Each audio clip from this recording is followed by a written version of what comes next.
Okay, let's look at example 1.5 part B. Okay, we are given the initial condition for a recurrent sequence V.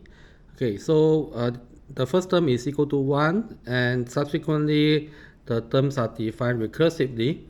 Okay, now so how we find the second term, right? We will use a recurrence relation, but in order to find the second term V2, we will substitute n equal to 2, right? So that V2 will depend on V1, right? So V2 is 1 over V1 plus 1, and you evaluate this by substituting the initial condition, you get V2 equal to 2. So let's continue and do this iteratively.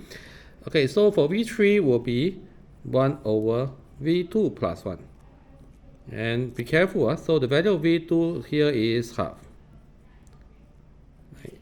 So since the questions never specify, we try to write in the exact form. So this will be 1 over 3 over 2. Of course, you can press a scientific calculator to get the exact answer, which is 2/3.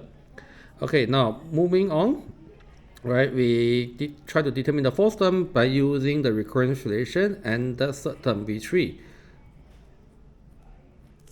Right, so this is 1 plus 2/3 plus 1. Of course, same thing, you can press your scientific calculator or GC, right, to get the exact answer. Okay, now let's move on for part C. Okay, part C, you are given another recurrent sequence, right?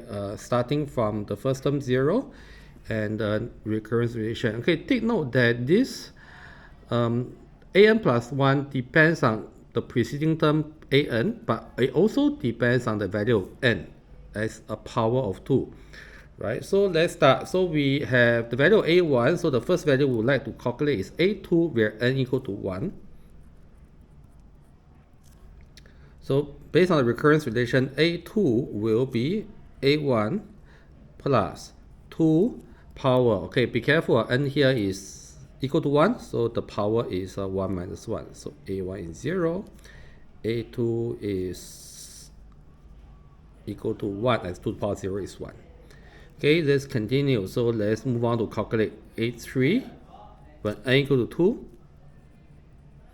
So for the term a3, it will be equal to a2 plus 2 power 2 minus 1, when n equal to 2, right? a2 equal to 1 and 2 to the power 1 is 2, this value is 3, right? And for a3, so for a4, right, the value of n will be 3, and a4 depends on a3, and the value of n, which is 3 in this case, so it's 3 plus 2 squared is 4, 7.